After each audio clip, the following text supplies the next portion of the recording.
My name is Parish. I have over 25 years of entrepreneurship business experience. I'm the founder of Co-Create Digital, and I'd like to thank you for joining me. Today's topic is Black business knowledge. One of the things that I want to get out that all businesses fail within the first 5 years. It doesn't matter what race you are, what sex you are. Men businesses don't do better than women, as well as blacks and whites and Asians and Hispanics. They all have the potential to fail at the same percentage rates. Now, the reasons of failure may be diverse, but they all have the potential to fail within that first 5 years at an 80% rate. So I'm saying that to say the knowledge. Knowledge is critical. Without business knowledge, as a black entrepreneur, without black business knowledge, things can fail very, very rapid. Now, somebody say, what is the difference in black business knowledge and any other business knowledge? There really isn't none. I mean, business knowledge is business knowledge, but when you're dealing with black entrepreneurship, you have to take into considerations of culture. Culture for the people that you hire, if you're hiring black, if you're hiring or employing black people. If you are a black person yourself, what kind of culture? The culture kind of dictates sometimes what business industry you get into. So culture kind of influences the way that a business is ran. Not intentionally, but it does has a great influence on the music, the staff, the lingo, and how things are conducted in the business. But now, on topic, business entrepreneurship, black business knowledge. Talking about those things is, first, if you do not have knowledge, your business has a strong potential of failing. It has a strong potential of failing because without a lack of knowledge, you do not know what to do. Now, the first thing I want to say is business is broken down into 3 spaces, if I could express it that way. You should have a general knowledge of business, space 1, general business knowledge. Space 2 should be domain space knowledge. Or when I say domain space, that's not how you need to look it up. It would be your domain, which would be the industry that you're in. Business, which would be these basic general studies of, let's say for instance, if you went to college for an MBA. That would be general business knowledge of business in totality. Then you get down to, again, domain space. So business knowledge, general business is 1. Domain space is 2. Technical knowledge is 3. So for instance, if you were in the tattoo industry, you would have an understanding of business. Then you would have an understanding of the tattoo industry as a whole. Then you will have an understanding of how to provide tattoos to satisfy the customer. 3 different stages of business. And that is some of the things that we lack as an entrepreneur. We either do not know how to consistently produce the same product and service and experience for the customer.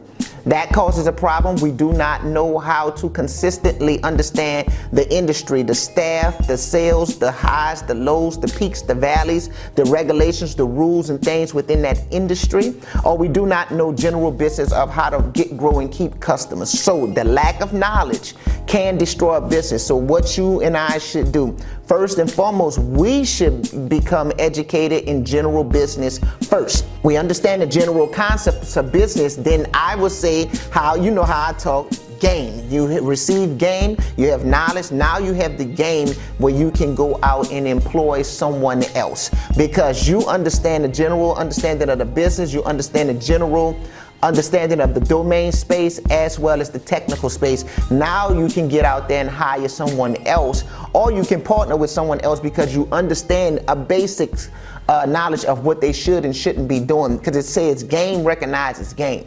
If you do not have any business knowledge, like some people like to start off working at a bakery, learn the recipes, learn how to bake, and then they want to open their own business. But they should probably take the route of management and understanding that domain space and working side by side with another entrepreneur so they can understand business and as well as the domain space before they move out onto their own level or onto their own business. So when you employ a staff, you never want to employ staff that is that can retard your situation or retrogress your situation. You want to always hire staff that can better your situation. So when you're hiring staff, you first need to have the knowledge for yourself. Secondly, you need to be able to weed through the candidates to know who's a good fit for the position you want them to be in, because they need to have knowledge, because you and I cannot support them, carry them, give them to-do lists all day long. They need to be independent within that particular space to maneuver and accomplish goals and things.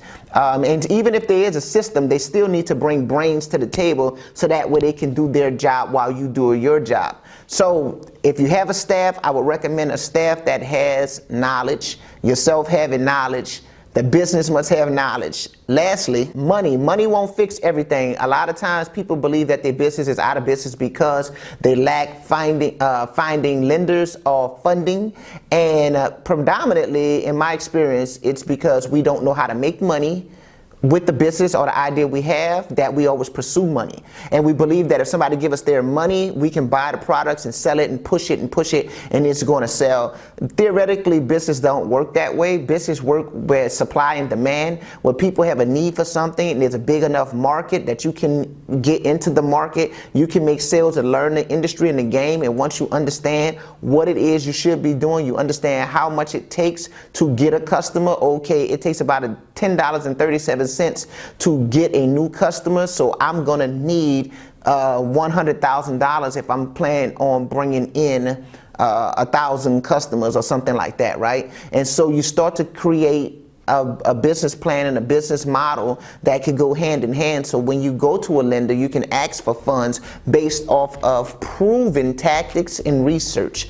But when we go out trying to just get money, thinking money's going to fix the problem, that is an ailment in the black community, that we have a belief system that it doesn't take people, it doesn't take great staff, that it doesn't take great knowledge in the industry, that it doesn't take great business skill sets to prosper inside of the business industry. So I hope that I have said something that could be of a benefit. Before I close out, let me say it again.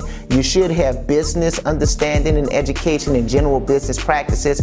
Business moves down to the next tier, to domain space, general understanding of that industry and how things function, from hiring staff to customers to industries to sales to processes, things like that in the domain space. Move down from that domain space down to the technical aspect to understand what work gets done, how it gets done, so you can grow that business in all three aspects and raise that company up. My name is Parish. Thank you for joining me. Please subscribe.